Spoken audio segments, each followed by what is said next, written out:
Hi friends, உமாவர்தனம் சேனலுக்கு welcome பண்ணுறேங்க. இன்றைக்கி வந்து நம்ம என்ன ரெசிபி பார்க்க போகிறோம்னு பார்த்தீங்கன்னா, பீன்ஸ் வச்சு ஒரு சூப்பரான பொரியல் தாங்க. நார்மலாக இல்லாமல் கொஞ்சம் டிஃப்ரெண்ட்டாக இந்த பொரியல் வந்து நம்ம செய்ய போகிறோம். எப்படி செய்கிறது அப்படிங்கிறத வீடியோவில் போய் பார்க்கலாங்க. கடாயில் வந்து 1 டேபிள் ஸ்பூன் வந்து எண்ணெய் விட்டுக்கோங்க. எண்ணெய் காஞ்சோன்னே கடுகு இதை சேர்த்திட்டு கடுகுலாம் நல்லா பொரிஞ்சதுக்கப்புறமா கடலைப்பருப்பு, உளுந்தம்பருப்பு உங்களுக்கு என்ன தேவையோ அதை வந்து நீங்கள் போட்டுக்கோங்க.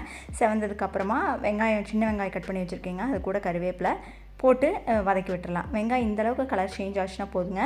நான் வந்து பீன்ஸ் வந்து இந்த மாதிரி குட்டி குட்டியாக கட் பண்ணி வச்சுருக்கிறேன். அதை வந்து உள்ளே சேர்த்திக்கலாம். சேர்த்திட்டு ஒரு நிமிஷத்துக்கு எண்ணெயிலேயே இந்த பீன்ஸ் வந்து நம்ம வதக்கி விடலாங்க. பீன்ஸ் வந்து ஒரு நார்ச்சத்து நிறைந்த காய். இது கண்டிப்பாக நம்ம வந்து ஏதோ ஒரு வகையில் வந்து உணவில் சேர்த்திக்கிறது ரொம்ப ரொம்ப நல்லதுங்க. இது கூட வந்து 1 டீஸ்பூன் உப்பு போட்டுட்டு நல்லா கலந்து விட்டுருங்க. எப்போவுமே காய் வந்து கொஞ்சம் நல்லா எண்ணெயில் வதங்கினதுக்கப்புறமா நம்ம வந்து தண்ணி தெளித்து மூடி வச்சோம் அப்படின்னா நல்லாயிருக்குங்க டேஸ்ட்டு. இப்போ கொஞ்சோண்டு மஞ்சத்தூள் போட்டுட்டு நல்லா கிளறி விட்டுருங்க. இப்போ வந்து தேவையான அளவுக்கு தண்ணி ஒரு 1/4 டம்ளர் விட்டுட்டு மீடியம் ஃப்ளேமில் வச்சுட்டு தட்டு வச்சு மூடிடுங்க. இது வெந்துட்டுருக்கட்டும். அதுக்குள்ளே ஒரு கொரகொரப்பாக ஒரு பொடி ரெடி பண்ணிக்கலாம். கொஞ்சோண்டு 1/4 மூடி தேங்காய்க்கும் குறைவாக எடுத்துக்கிட்டு அது கூட வந்து 2 வரமிளகாய் எடுத்து வச்சுருக்கேங்க. கொஞ்சோண்டு வேர்க்கடலை. இதை வந்து ஒரு பல்ஸ் மோடில் 2 தடவை விட்டு விட்டு எடுத்திங்க அப்படின்னா நல்லா கொரகொரப்பாக ஒரு பவுடர் வந்து ரெடி ஆயிரும்.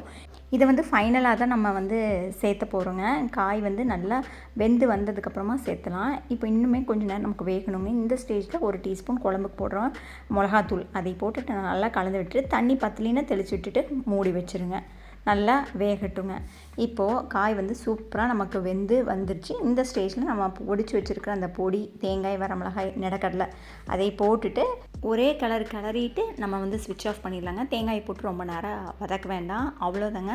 சூப்பரான பீன்ஸ் பொரியல் டிஃப்ரெண்ட்டான ஸ்டைலில் வந்து ரெடி ஆயிடுச்சு. இந்த வீடியோ கண்டிப்பாக உங்களுக்கு பிடிச்சிருக்கும் நம்புறேங்க. பிடிச்சிருந்தா வீடியோக்கு ஒரு லைக் கொடுங்க. மறக்காமல் சப்ஸ்கிரைப் பண்ணிக்கோங்க. தேங்க்யூ.